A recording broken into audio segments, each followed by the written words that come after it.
dig, you very often find it's common purpose. So this was Strathclyde firemen. Do you remember they didn't want to go and hand out leaflets at a gay march? They refused to do it. And the net result was the fire chief chastised them, and they were all told to go and attend diversity training. By coincidence, this man just happens to be a senior common purpose man. If you try and say, we don't like what you're doing, common purpose, you would normally go somewhere to try and complain, wouldn't you? But the only problem is, when you do go somewhere, you find that that body is topped up with common purpose people anyway. And here is the Commission on Good Governance in Public Services, and here's the member of the Commission. They're all, of course, unbiased. But we have Lucy de Groot and Sir Bob Kerslake, Chief Executive of Sheffield County Council, I beg your pardon, who just happen to be senior, very senior common purpose people. So just imagine going to this team to complain about common purpose. What's going to happen? Not a lot. Now, we have been digging very hard, and we've got a big team now across the country who've been asking a lot of questions for a lot of time. And one of the Freedom of Information requests produced a fantastic letter. This is a letter from a lady called Caroline Duckworth, who's the operating officer for Common Purpose. And she sent this letter to all of the key Common Purpose people in each city. And what she says is that in recent weeks, some members of the public are challenging whether taxpayers' money is being wisely used by Common Purpose. That's what she says. And she goes on, following consultation with expert lawyers, public relation advisors and local government leaders, we are recommending that when our programme coordinators receive calls like this, they should refer them to the programme director without conversing. This charity is so worried about what it's doing that when you say, where's the money coming from, where's the money going, they're dealing with expert lawyers, but they are also dealing with local government leaders. Well, who gave them the authority to work with the local government leaders in the first place? Did you? Did anybody vote for them? Did anybody give this charity political power? No. We're moving up a bit. We've had school children at the bottom. We're starting to look at who's at the top of Common Purpose. Here's Julia Middleton, the Chief Executive, married to a very senior media man.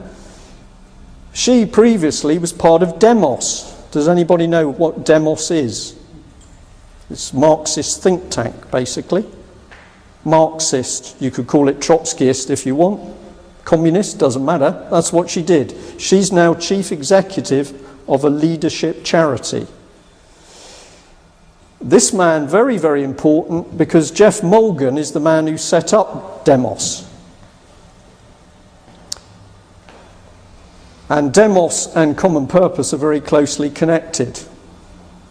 And it says here that Mr. Mulgan was part of a secret committee in 1995 led by Mandelson, which examined policy changes, and they worked intimately with Tony Blair. Now, I've already shown you that Common Purpose was connected very closely with the Office of the Deputy Prime Minister, and here we've got it connected with a Mr. Mulgan who's directly connected with Tony Blair. And if anybody thinks Gordon Brown is any better, I'm going to disappoint you.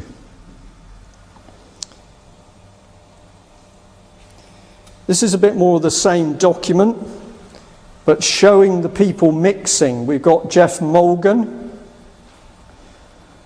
wrote a book, The Other Invisible Hand, Remaking Charity for the 21st Century.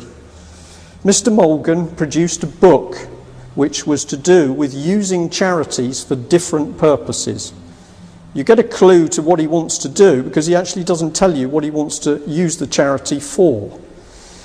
But there was an article in the paper about 2 weeks ago where we got a clue. Did anybody see the article where Ed Miliband was challenged?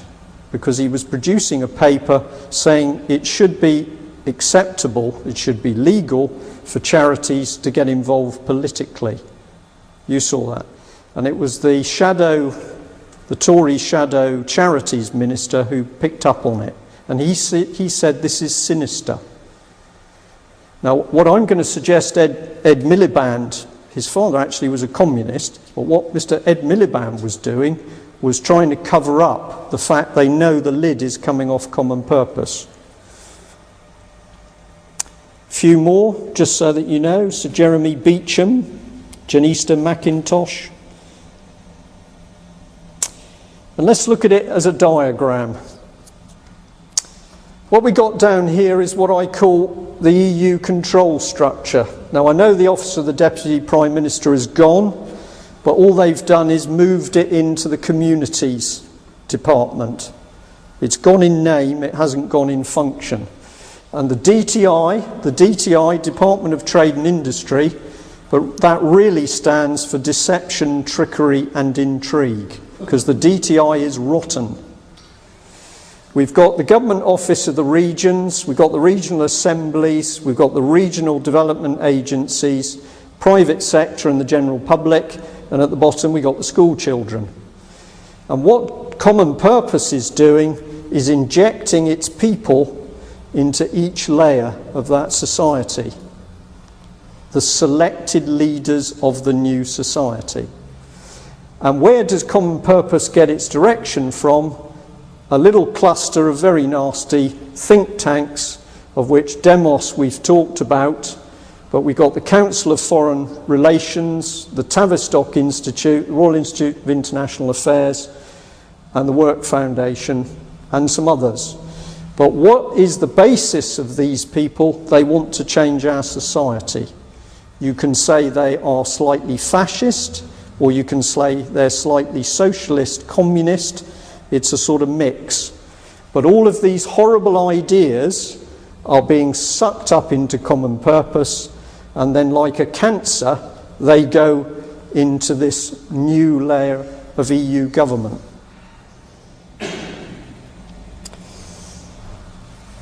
Can I prove these connections? Well, we can, because this is a 2020, that's the name of a Common Purpose programme.